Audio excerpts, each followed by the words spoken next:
যিনি গত ১.৫ দশক ধরে এই স্বৈর শাসকের বিরুদ্ধে লড়াই করেছেন, তাকে আওয়ামী লীগের দোসর বলে তার উপরে আক্রমণ করা হয়েছে। ছায়ানট শুধুমাত্র একটা সঙ্গীত ভবন নয়, এটা একটা ইতিহাসের অংশ।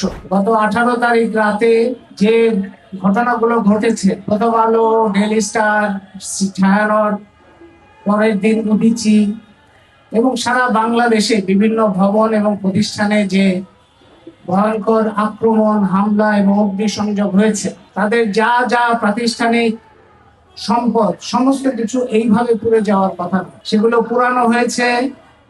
ডেইলি স্টার ভবনে আপনারা জানেন, সেখানে সাংবাদিকরা আটক ছিলেন ২০-২৫ জন, এবং তারা একটা শ্বাসরুদ্ধকর অবস্থায় পড়েছিলেন, এবং তাদেরকে বাঁচানোর জন্য নিউ এজ সম্পাদক নুরুল কবির জীবনের ঝুঁকি নিয়ে সেখানে গিয়েছিলেন, এবং তার উপরে আক্রমণ হয়েছে।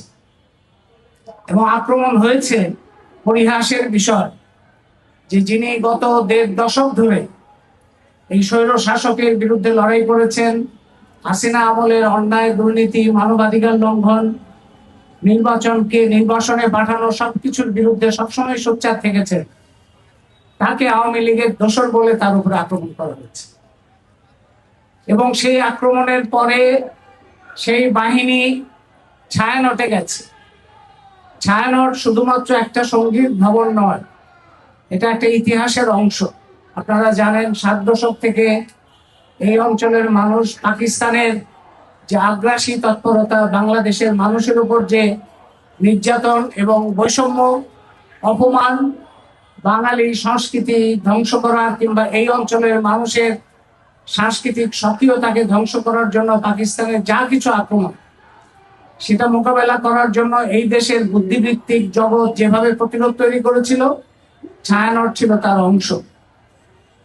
সেই ছায়ানটে এই ভবনটা তৈরি হয়েছে মানুষের চাঁদার টাকা। এই ছায়ানটের মধ্যে শুধুমাত্র সঙ্গীত শিক্ষা নয়, এখানে একটা শিশুদের স্কুল আছে, নালন্দা স্কুল আছে, এর মধ্যে গ্রন্থাগার আছে।